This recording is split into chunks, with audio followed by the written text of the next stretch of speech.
Assalamualaikum warahmatullahi wabarakatuh.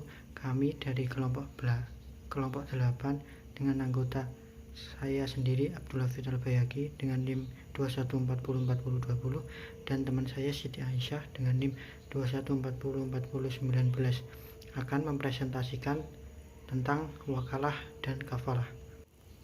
Pengertian wakalah. Secara bahasa, wakalah adalah melindungi, menyerahkan.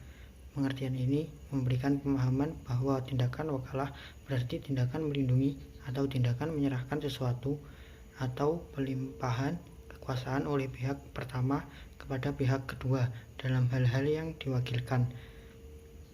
Hanya melaksanakan sesuatu sebatas kuasa atau wewenang yang diberikan oleh pihak pertama.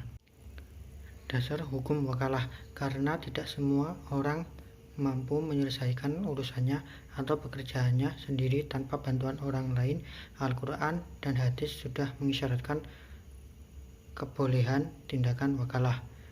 Dalam sunnah fi'liyah diceritakan bahwa Rasulullah pernah mewakilkan kepada seorang sahabat yang bernama Urwah untuk membelikan seekor kambing kurban. Hadis riwayat Bukhari. Rasulullah juga pernah mewakilkan untuk mengambil pembayaran zakat. Hadis riwayat Abu Dawud. Dengan menganalisa ayat dan hadis tersebut, ulama fikih sepakat membolehkan wakalah, bahkan disunahkan karena dalam akad wakalah memiliki unsur tolong-menolong dalam kebaikan dan ketakwaan. Rukun dan syarat wakalah. Menurut kelompok Hanafiyah, rukun wakalah hanyalah ijab dan qabul. Adapun menurut jumhur ulama, rukun wakalah ada 4, yaitu 1. Muwakil, ialah orang yang mewakilkan sesuatu pekerjaan kepada orang lain.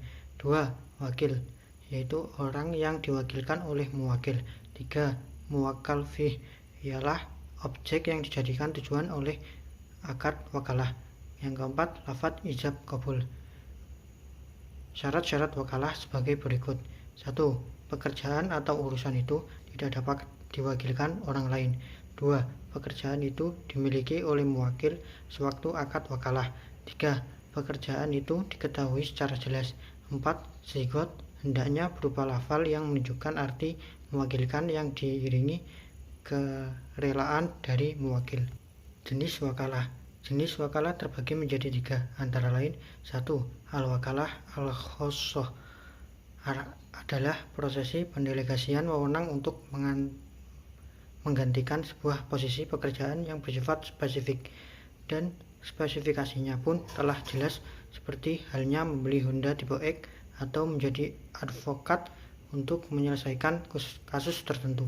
2. Al-wakalah al-amanah adalah prosesi pendelegasian wewenang bersifat umum tanpa adanya spesifikasi, seperti belikanlah aku mobil apa saja yang kamu temui. 3. Al-wakalah al-muqayyadah dan al-wakalah mutlaqah adalah akad di mana wewenang dan tindakan si wakil dibatasi dengan syarat-syarat tertentu. Yang kedua yaitu kafalah. Pengertian kafalah menurut bahasa, kafalah berarti adoman atau jaminan.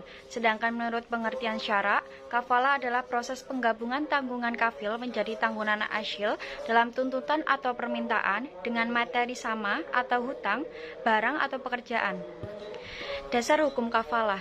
Dalam hukum Islam, seseorang diperkenankan mendelegasikan suatu tindakan tertentu kepada orang lain, yang mana orang lain tersebut bertindak atas nama pemberi kuasa atau yang mewakilkan sepanjang kegiatan yang didelegasikan dan diperkenankan oleh agama. Pada Quran Surat Yusuf ayat 72, dengan menganalisa ayat tersebut, ulama fikih sepakat membolehkan kafalah. Bahkan disunahkan karena di dalam perbuatan kafalah memiliki unsur tolong-menolong dalam kebaikan dan ketakwaan. Rukun dan syarat kafalah. Menurut kelompok Hanafiyah, rukun kafalah itu hanya ijab dan qabul. Ijab adalah pernyataan menjamin sesuatu dari pihak yang memberi jaminan, dan qabul adalah penerimaan jaminan dari pihak yang diberi jaminan tanpa harus terkait dengan menggunakan sesuatu lafaz tertentu. Sedangkan menurut jumhur ulama, mereka berpendapat bahwa rukun dan syarat kafalah itu adalah sebagai berikut. Yang pertama, domin, Kafil atau zaim, yaitu orang yang menjamin di mana ia disyaratkan sudah balik, berakal, tidak dicegah membelanjakan hartanya, dan dilakukan dengan sekehendak sendiri. Yang kedua, madmunlah, yaitu orang yang berpiutang. Syaratnya ialah bahwa yang berpiutang diketahui oleh orang yang menjamin. Madmunlah disebut juga ma'fullah. Madmunlah disyaratkan dikenal oleh penjamin karena manusia tidak sama dalam hal tuntutan. Hal ini dilakukan demi kemudahan dan kedisiplinan. Yang ketiga, madmun anhu atau ma'ful anhu adalah orang yang berutang. Yang keempat, madmun bih atau ma'ful bih adalah utang. Disyaratkan pada ma'ful bih dapat diketahui dan tetap keadaannya, baik sudah tetap maupun akan tetap.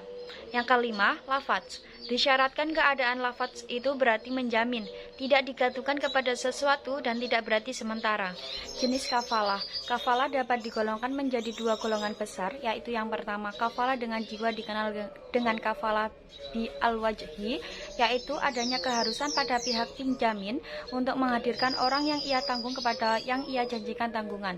Dua, kafalah dengan harta, yaitu kewajiban yang harus ditunaikan oleh damin atau kafil dengan pembayaran atau pemenuhan berupa harta. Dari kedua golongan besar di atas, pada prakteknya dapat dibagi menjadi beberapa jenis. Yang pertama, kafalah bil mal, yang kedua kafalah bit taslim, yang ketiga kafalah munjazah, dan yang keempat kafalah muqayyadah atau mu'allaqah. Yang dapat disimpulkan dari materi tadi adalah bahwa wakalah merupakan limpahan wewenang kepada orang lain untuk bertindak sebagai dirinya dalam melakukan suatu pekerjaan akad tertentu, seperti dalam jual beli. Dan al-kafalah merupakan jaminan yang diberikan oleh penanggung kafil kepada pihak ketiga yang memenuhi kewajiban pihak kedua atau yang ditanggung. Dan dalam Islam, kedua hal ini diperbolehkan karena di dalam perbuatan wakalah dan kafalah memiliki unsur tolong-menolong dalam kebaikan dan ketakwaan, sehingga bisa menjaga ikatan silaturahmi antara sesama umat manusia dalam melakukan setiap kegiatan sehari-harinya. Sekian presentasi dari kami, kurang lebihnya mohon maaf. Wassalamualaikum warahmatullahi wabarakatuh.